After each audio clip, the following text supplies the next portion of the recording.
So let me read that scripture real quick. This is Matthew chapter 17, verses 1 through 9. 6 days later, Jesus took with him Peter and James and his brother John and led them up a high mountain by themselves. And he was transfigured before them. And his face shone like the sun, and his clothes became dazzling white. Suddenly there appeared to them Moses and Elijah talking with him. Then Peter said to Jesus, "Lord, it is good for us to be here. If you wish, I will make 3 dwellings here, one for you, one for Moses, and one for Elijah." While he was still speaking, suddenly a bright cloud overshadowed them, and from the cloud a voice said, "This is my Son, the beloved. With him I am well pleased. Listen to him." When the disciples heard this, they fell to the ground and were overcome by fear.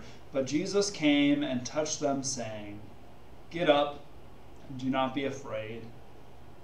And when they looked up, they saw no one except Jesus himself alone. As they were coming down the mountain, Jesus ordered them, "Tell no one about the vision until after the Son of Man has been raised from the dead."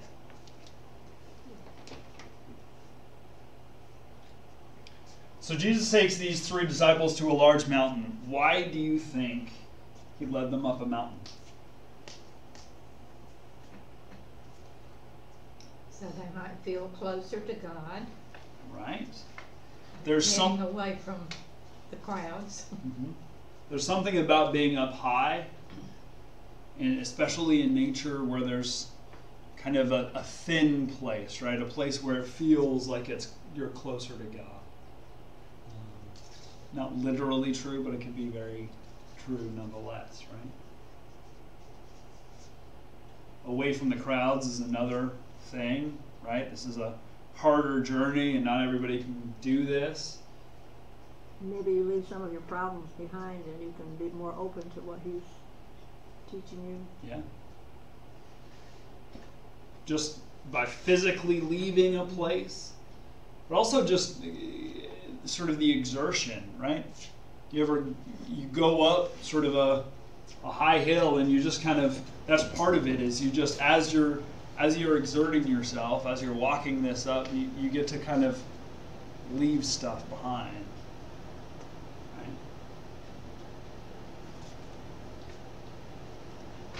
Do you think maybe he didn't want any witnesses? He just wanted them to share this. Right? You know, it would also make a greater impression on them. That, I guess you'd say, limited staging, so to speak. I wonder if they also could not have seen this kind of thing unless they were up there, right? This is not something that they would see as an everyday sort of thing. So Peter, James, and John experienced the true depth of the reality of Jesus on top of the mountain. And I'm actually going to take exception at that. Maybe they get a glimpse of the depth of the reality of Jesus. Maybe not the true depth. Have you ever had one of these mountaintop experiences?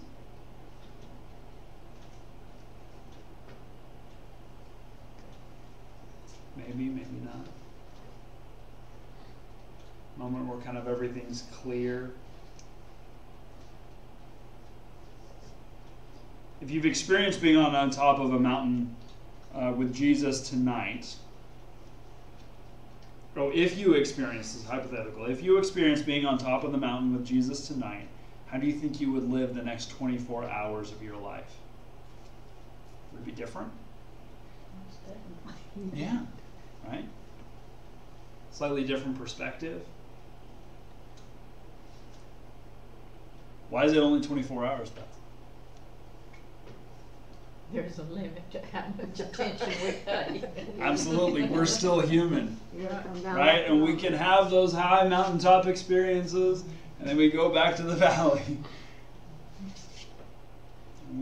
Pretty soon we cannot live in that way anymore. Sometimes we go back to it.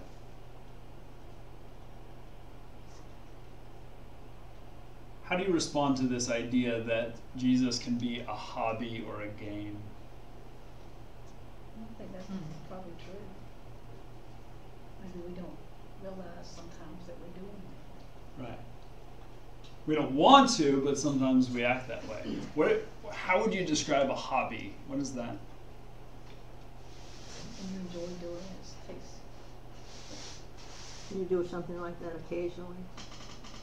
Something you enjoy doing, you love doing it, right? But you don't always have time to do it. It's one of those things that you do when you have time, when you have the money. And you can sit down and relax. Yeah. Do you think some people treat following Jesus as a hobby? Yeah. Sure. How about a game?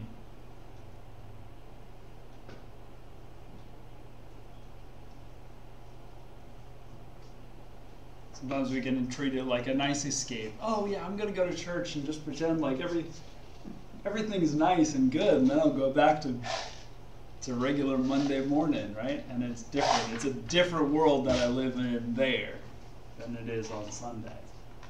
It's a nice thing to go do every once in a while. It's a great activity to get closer to the family with, right? Closer to my friends. We can do that. Sure. Maybe you give yourself points for how many times you go to church or something. No. Right, and sometimes we score other people too and say, oh.